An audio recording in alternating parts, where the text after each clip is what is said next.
Myself Neeru Kumari, welcome to 11th Commerce Accountancy classes. It's part 2 of chapter 7, that is double entry system.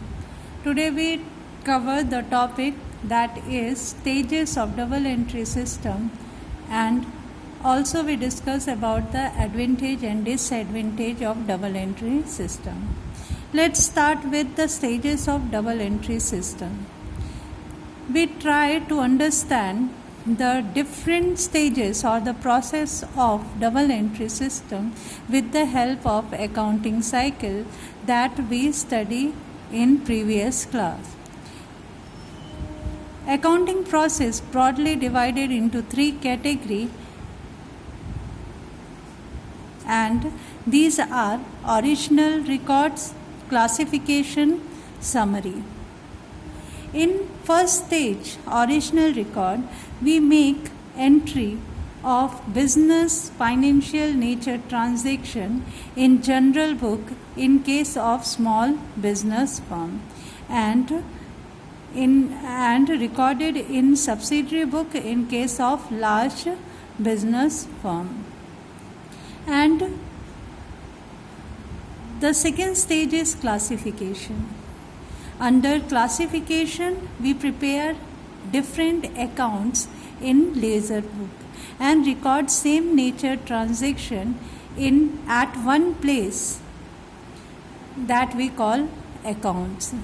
And the book in which different accounts are prepared is known as ledger. The important thing is that every account has opening and closing balance. The third stage is summary.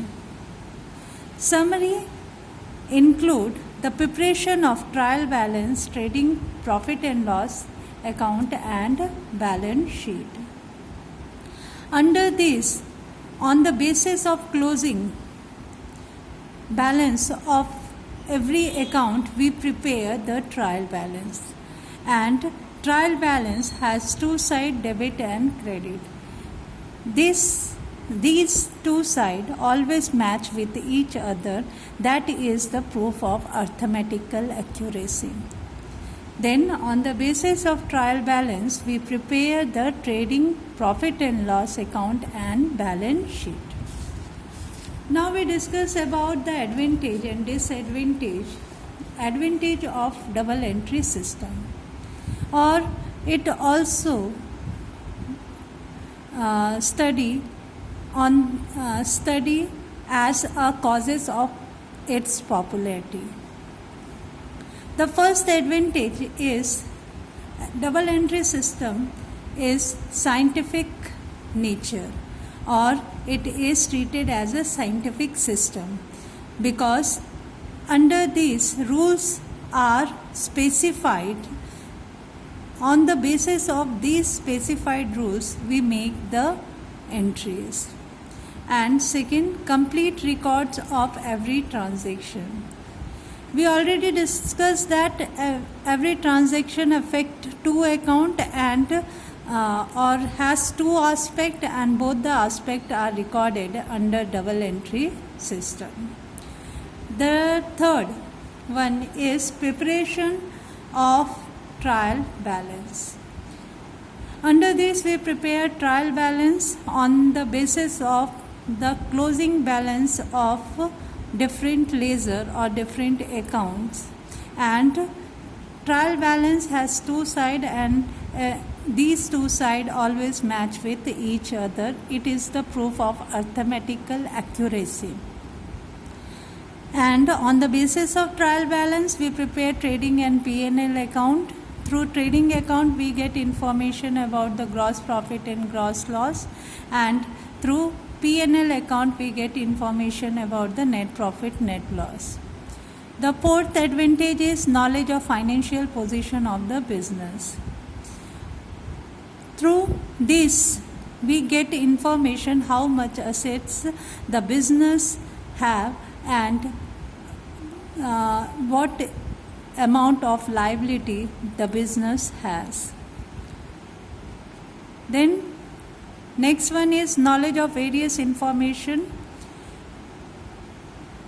Through double entry system, we get easily information about the expenses, income, asset status, and also the liabilities that owed from the outside related to the business.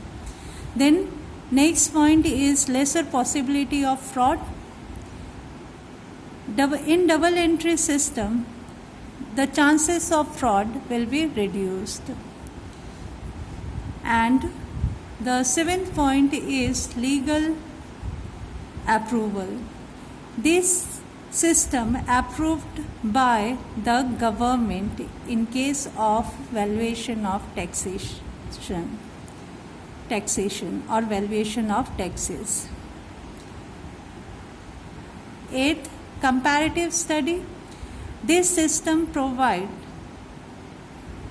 information about the comparative study. Then ninth is helps in management in decision making.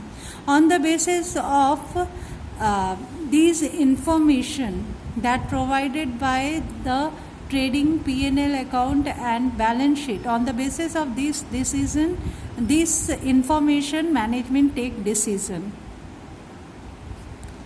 And 10th, suitable for all type of businessmen. Double entry system is suitable for all type of business, whether it is small and large. Then disadvantage. The first disadvantage is the number of books maintained under the double entry system. Large number of books maintained by the business, especially large firms, in double entry system. Second, require command over the rules. Yes, the person or the accountant must have a knowledge of basic rules or the basic rules related to debit and credit of accounts. Then third and the last one is following type of error not discloses under this system. Means trial balance may be tally, but there is error still happen in the financial statement of books. There are three or four type of error that we discuss. That is error of omission. Sometimes transaction omitted by mistake, it will be left. And second one is error of commission, means wrong amount recorded